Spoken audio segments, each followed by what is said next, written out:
Welcome to Pagan Coffee Talk. If you enjoy our content, please consider donating and following our socials. Now, here are your hosts, Lady Alba and Lord Knight. All right. So it's an election year, as we all know. Yes.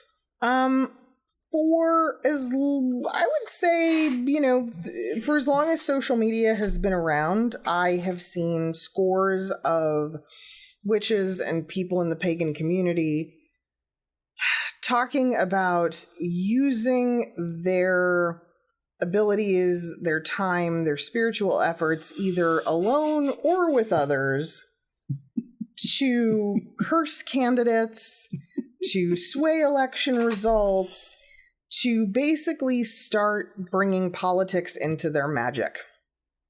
Stop it. Please. Stop. I beg of you. That is not activism in witchcraft. No.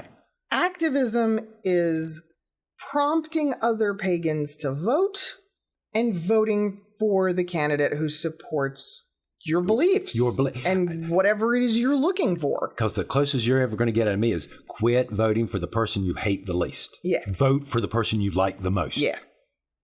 But this idea of magic and politics is, what the fuck? Why? Okay.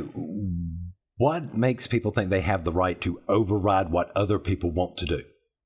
Yeah. Because at the core of this is what in the world they're talking about. Yeah. This is manipulation magic. People right. are trying to manipulate people's wheels. Yeah, right. I'm going to, you just said it exactly. I'm going to override the majority vote to sway something. Because I don't think I'm going to get the outcome I want. Yeah. Trump, clearly, obviously, right? He's been a huge topic and target for many pagans for their magic over the last 8 years. Mm-hmm. And all I'm going to say is he's still there, and can y'all stop now? I find it, oddly fascinating the way people think that they're going to throw something up on Facebook and rally a bunch of other pagans to get together over like a Zoom meeting on a designated moon and try to take him down. That's a lot of effort and a lot of energy going up against a tidal wave of millions of other people. Again, you cannot fight the tidal wave. Right. We're talking about the same thing that happened with the people on WitchTok who wanted to curse the moon. It's the same thing. It's the same thing. Anything that you're doing that's that large a scale.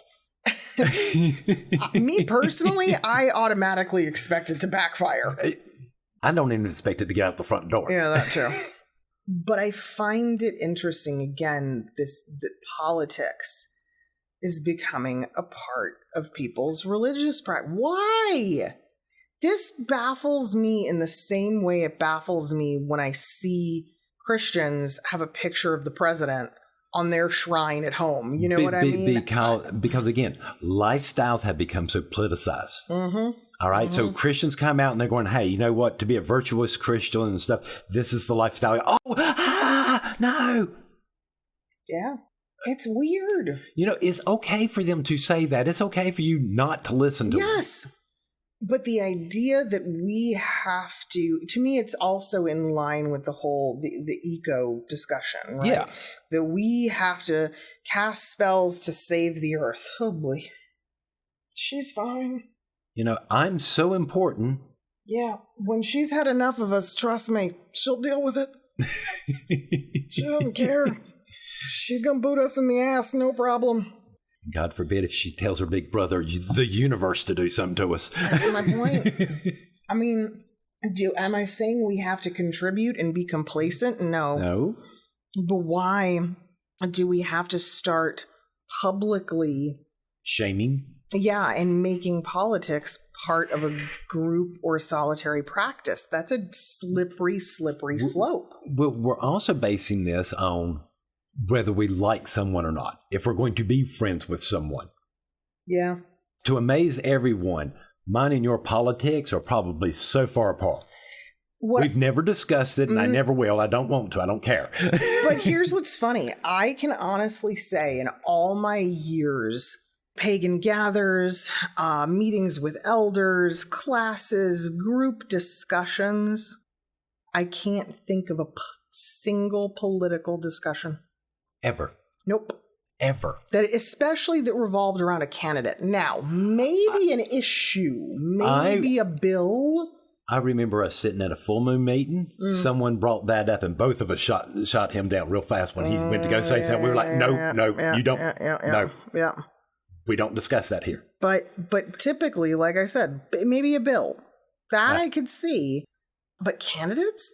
No, shut up. I don't want to unleash. First of all, why would I even want that in ritual space? Truly. Ew.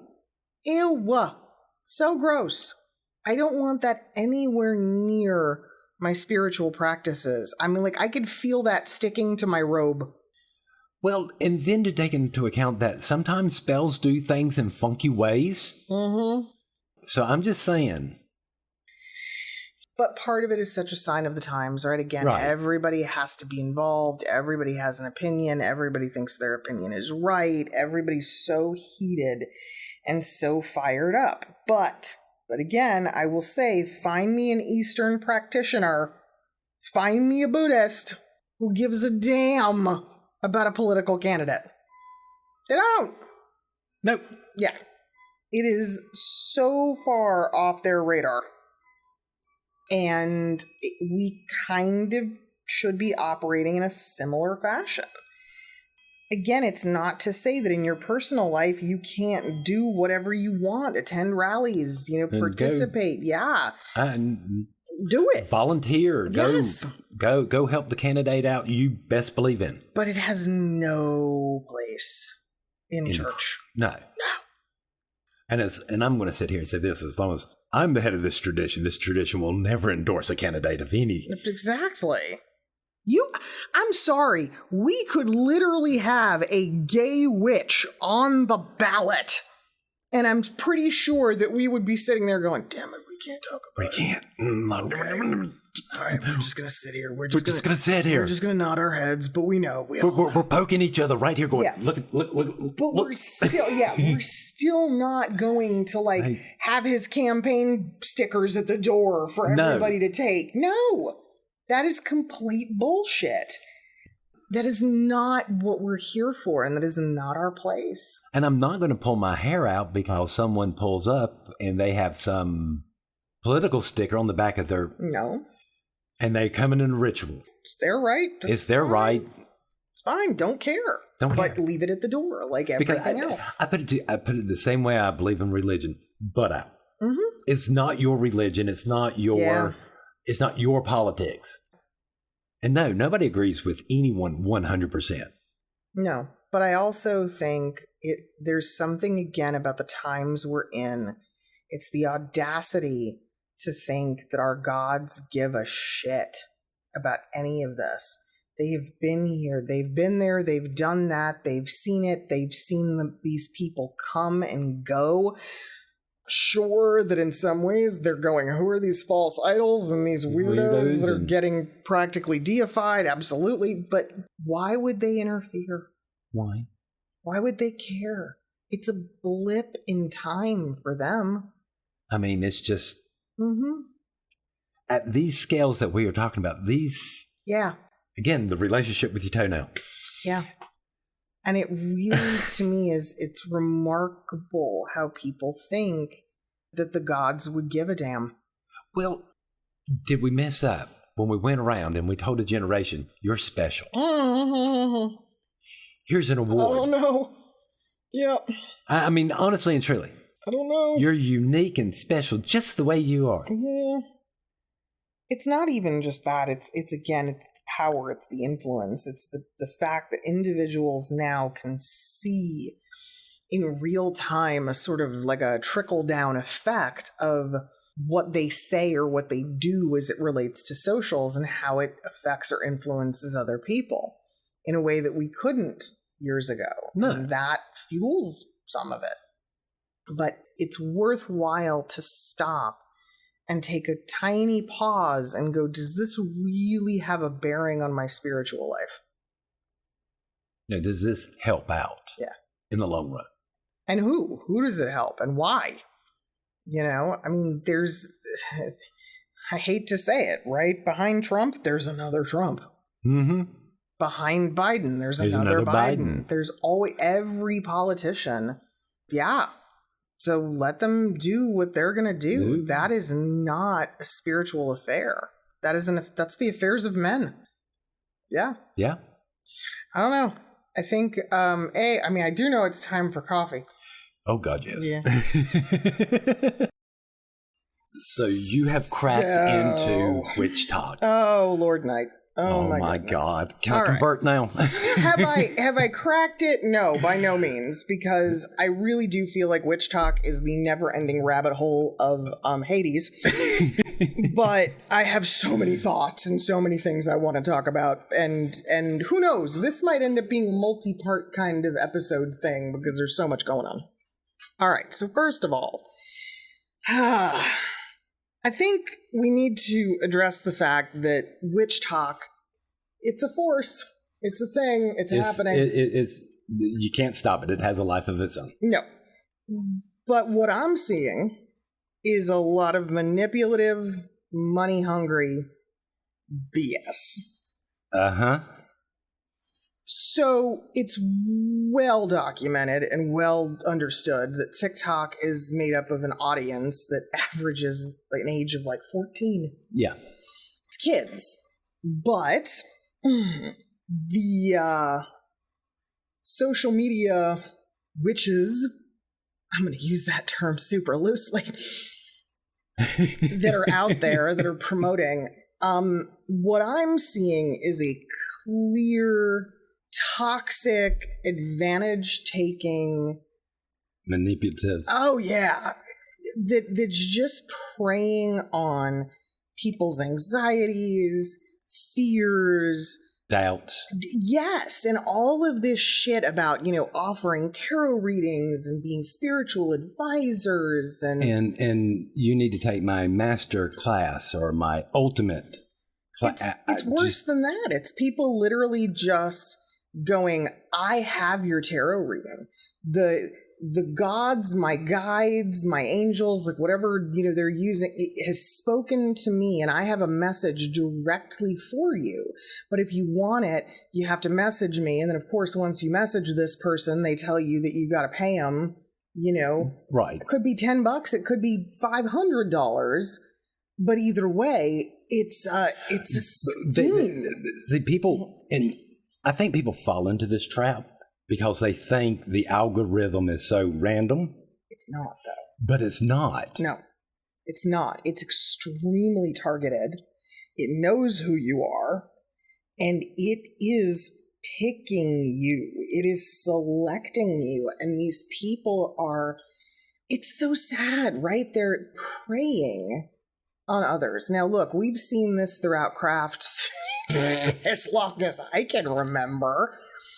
Yes, we seek out spiritual counsel. Yes, we seek out those with different gifts, psychics, mediums, tarot readers, intuitive individuals, right? All of that. But they are tools. They're not the end-all, be-all. No. And... Well, again, let's talk about the mindset of that person who has to seem to have that tarot reading every day. But that's it. There's something else going on there. Yeah. And, we talk about this an awful lot in craft, where if you don't find it within, you won't find it without. Yes, I'm quoting Doreen Valiente, I know, but I mean... It's true. It is. It's a primary principle for us. And so when you're dependent on others... You're just dependent. Yeah. And it gets... And please understand, this isn't religion. That's not faith. That's not anything. No. I mean, again, everybody seems to think that you have to be connected to the occult or whatever just to use magic. Mm-mm. All right? All you have to do is just... Everyone has magic. Everyone. And it's so ridiculous. Well, see, I've argued for a long time. People did not come to people like us for our connection to magic. They came to us for our wisdom and our knowledge. Yeah, they came for very specific reasons, but typically, again, how witches would get paid or compensated was very different. But this new culture, right, it's all about economics, and it's all about gaining more money for these followings. I mean, I know you and I have referenced it before, but I can't help sitting and watching this and going, it's just like Dionne Warwick's psychic line in the 80s. Exactly. And call me now for your free reading, Miss Cleo. Yeah. Who was, if you remember, right, Miss Cleo was the shit back in the 90s, but the reality is she was completely debunked. Even the accent was fake. You know, she wasn't even, you know, of any kind of island, Haitian, Jamaican, none of that. It was all bunk. And it's the same idea. They're creating that same concept now. The difference is, even back then, people honestly believed that when you called a psychic line, you were going to speak directly to that person. You never did. No. Never. You spoke to call center individuals who were trained with scripts and in what to say and for different scenarios, and it was all pre-rehearsed. And now we're seeing the same thing, but the difference is because of the nature of social media, these people on TikTok or on these different platforms can actually record you a direct message and take a video for you, or so people think, oh my God, I've got, you know, this is incredible. Like, I'm special. No, we have the whole ghost phenomenon. I have Whoopi Goldberg reaching out to me to tell me a message from the other side. Right. But how many other people got that same message?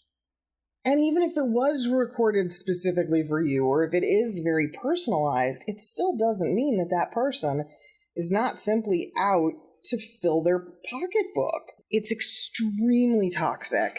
And while on one hand, I'm like, you know, WitchTok has potential. Yes. To be a resource and to be a place where people...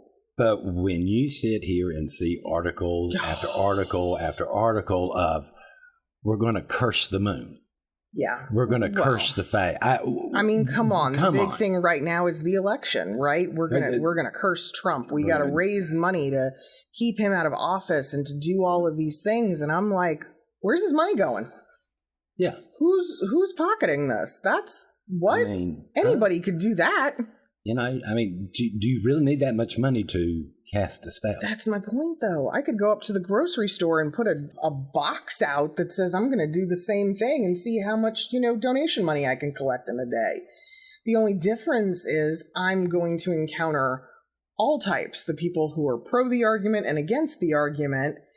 But on something like WitchTok, again, it's so targeted. No. What kills me is nobody has ever sat there and stopped and go, okay, what's the logic of this spell? If this is all true and all this, and we're really going to cast this spell, what are you going to do? But here's the thing. How are you going to fight? You with me? I do, but here's what I want to know. How is this any different than going to a church of any denomination and writing down what you need and putting it in the prayer box for someone to pray for you, to maybe not petition deity, but you know what I mean. Right. I mean, it's the same thing on the TV.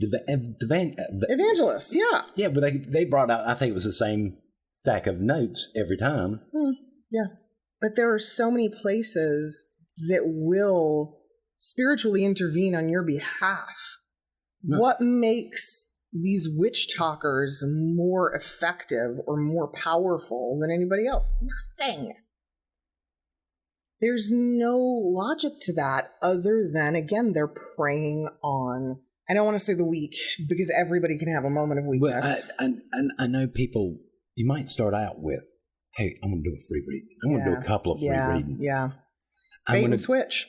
And then all of a sudden, well, Yeah, draw them in. You know, I got other clients and I'm doing you for free, so you're going to have to sort of pay. And now they seem more legit because now you're... It's very, very disturbing to me that this is happening. And on the surface, WitchTok has, again, this ability to be something wonderful. But instead, it's creating these garbage scenarios where now the social media sites are having to crack down on these things and literally systematically shut down the accounts that are doing this because it's garbage. I mean, again, it's like... When you're dealing with WitchTok, you're dealing with mainly teenagers. Yeah. Easy to... Oh my God. Absolutely. And I mean, all their, the love spells and some of the things that I'm seeing, I mean, they're really disturbing. Like a vague statement where somebody will go, I foresee your love interest really having you on their mind in the coming weeks, prompting someone to potentially reach out to, stalk, bother, right? Another person on social media who may or may not even know of your existence, and especially with kids, right? When you get, school dynamics and all of that. I'm sure you have a few people out there that are doing it. No. She's actually talking straight to me. This has got to be causing some really bizarre strains out there where kids are taking actions and really thinking that it's because the spirits said it was okay. Well, I mean, you got these people that sat there and they've seen the stuff. They've done their love spell. And then the very next day, this just happens to pop up into their feed. Right. And that's what I mean. It's very predatory. And again, the algorithm is much smarter than you give it credit for. It knows exactly what it's doing. And, I don't even think it's our listeners necessarily that are susceptible to this. Maybe some of them are, and this is a cautionary tale, but I think it's more about getting the word out there that this is not a standard practice or the way this works in the community. No, I think you're right. I think most of our listeners just heard that and went, oh shit. Right. I would hope so. Yeah. But it's also about, like I said, spreading the word and banding together in a sense to be anti-WitchTok or to be against some of these practices. Some of these people do a long con. Oh yeah. Oh, absolutely. All right. Absolutely. Oh. And I'm sorry, those are a whole lot more devious than the whole nine yards. Of course it is. And then some of them you're verging on cult tactics. It's scary. And these are kids that are gravitating to this, being sucked in by this, and for how long and how much. And then we wonder why in the community we have a bad name. This has been going on for decades though, right? This is the same thing with the charlatan tarot readers that existed in the 70s, well before the internet was. Now you have a whole entire culture. Every day there's another thing about, they're influencing this, or they're doing, or back and forth. Yeah. Do you know, by the way, that in many, many states, it is still illegal to fortune tell? Yeah. It is, in many places, it is illegal to fortune tell, to practice magic in more the magician sense, sleight of hand, that sort of thing. Right. Because it's considered a con or a hustle in many instances. And most of those laws exist because people are taken advantage of, not for any other reason. I'm fairly certain that when you see like the psychic fairs and some of the events where, there's somebody there and it's free, there's no issue. Or you don't, again, on some of them fairs, if you're paying one price and going in and it's just a bunch of local people doing everybody's like, it's fine. This is fine. That ain't this big of a deal. But this is just, it's scary. I would trust the psychic fairs first. Absolutely. I mean, to be quite honest with you, I feel like here's the way I look at it. And I think this is really how we sum up this episode. A psychic that targets you is not a psychic you want. Right? You should have to seek out No, I just got this image of this creepy person just hanging over your shoulder. But that's it. But that's kind of what they do. That's sort of how social media makes it possible, right? But the way most of us traditionally have a relationship, again, with a seer, a card reader, a psychic, a medium, right? Any of these arts, we sought them out. And on average, most of the people I know that are in craft and stuff like that, most of them don't get fortunes read. No, but on the off again, chance, they'll do it as if they're going to a psychic fair and they're doing a donation to a temple, they'll do that, but on the off chance that we do, and some of us do throughout the community, and that's fine, but typically it's word of mouth, it's reference. You are, and you contact these people, and they have a wait list that's months and months and months long. That's what you want. Yes. That's someone who potentially has a gift that is actually valuable. A psychic that is constantly popping up in your feed or wanting to... No! That is so backwards. People with gifts like that tend to still stay. Most of the ethical psychics, I think, would not actually be out there divulging personal information about people. They also are not, they are more specific than that. And there's no possible way that they could reach through the ether of the internet. Just to... Yes, not happening. No. Not happening. Some of these psychics that have the huge waiting lists, part of that process is the very fact that they say, I need you to send me something. Yeah. I don't care if it's a napkin that you used at dinner last night, but I need you to send me something so that I can form a spiritual bond. I mean, I know magic seems weird and stuff like that, but for me to sit here and say, but some senses only go so far. Yeah, I know. I know. This to me, like I said, is kind of part one of this series of sort of going, what the hell is going on out there? What is happening? And largely, what is social media fueling in the witch community? Oh God. I know. We're going to explore more of it. All right. Let me go get some more coffee. All right, you do that. Thanks for listening. Join us next week for another episode. Pagan Coffee Talk is brought to you by Life Temple and Seminary.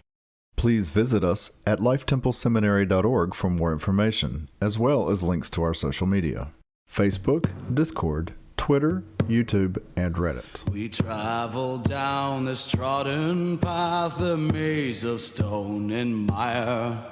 Just hold my hand as we pass by a sea of blazing pyres.